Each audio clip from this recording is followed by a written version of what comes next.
महाराज, आप लोगों ने गंगा की परिक्रमा सुनी है? गंगा की परिक्रमा करते हैं ना लोग, नर्मदा की परिक्रमा करते हैं ना। ये सनातन परंपरा जितने वैज्ञानिकों ने आज विज्ञान का शोध करके शक्ति की बात की, जब वैज्ञानिक ही नहीं थे तब ऋषि मुनि शोध करके शक्ति कैसे प्रकट होती है उसका जो व्यवस्था, वो रीति रिवाज बनाए, उसी को हम पूजा पाठ कहते हैं। पूजा पाठ क्या है?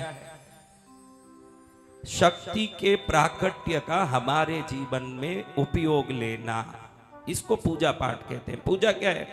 शक्ति का उपयोग करना। आपके अंदर शक्ति का प्रवेश करेगा तो आपका जीवन तेजस्वी होगा, बलवान होगा, शक्तिमय होगा। अब मैं एक बात बताता हूं, देखिए, मैं जितना नर्मदा, गंगा, गोदावरी, कावेरी जैसे नदी किनारे बहुत रहा हूं, गंगा किनारे मेरे विंध्याचल में आश्रम है, मैं उधर रहता हूं, मैं देखता हूं कि वहां बहुत साधु संतों के आश्रम है।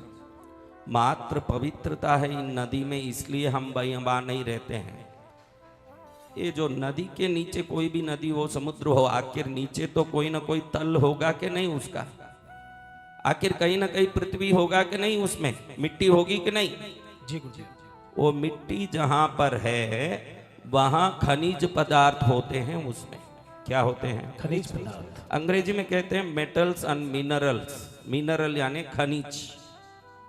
ध्यान रखना, पानी की ताकत इतनी जबरदस्त है, पानी के बहाव से ही आज विद्युत का हम उपयोग करते हैं। आज जो हम इलेक्ट्रिसिटी जो हमारे घर में यूज करते हैं, ये किससे बनता है?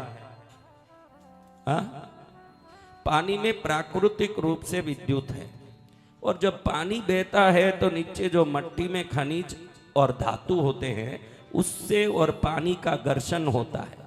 मिट्टी में प्राकृतिक रूप से लोहा, क्वार्ट्ज, पीतल, तांबा, सोना तक रहता है।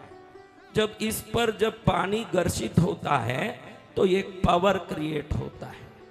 वो एनर्जी सामने जाने वाले व्यक्ति के शरीर में अगर प्रवेश करता है तो जितने पूर्व कर्मों के पाप के कारण जितने काम नहीं हो रहे हैं, या वो अशक्त हो, रोगी हो, दुखी हो, तो उन सब को अपने आप ये ऊर्जा शरीर में पहुंचता है। हर मंदिर में सुबह अभिषेक करने का एकमात्र उद्देश्य यही है कि उस अभिषेक के समय जो जल का घर्षण होता है, कई नालायक कहते हैं कि शिवलिंग पर दूध डाल के सनातनी दूध बेकार करते हैं। उन मूर्खों को मालूम नहीं है कि दूध गाय के शरीर से निकलता है, जो गाय स्वर्ण नाड़ी नाम का दिव्य नाड़ी को लेते एक प्राणी है।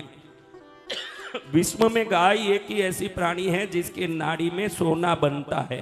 राजकोट के यूनिवर्सिटी ने प्रूफ किया है कि 1 लीटर दूध में 0.02 मिलीग्राम सोना गिर गाय के शरीर से निकलता है।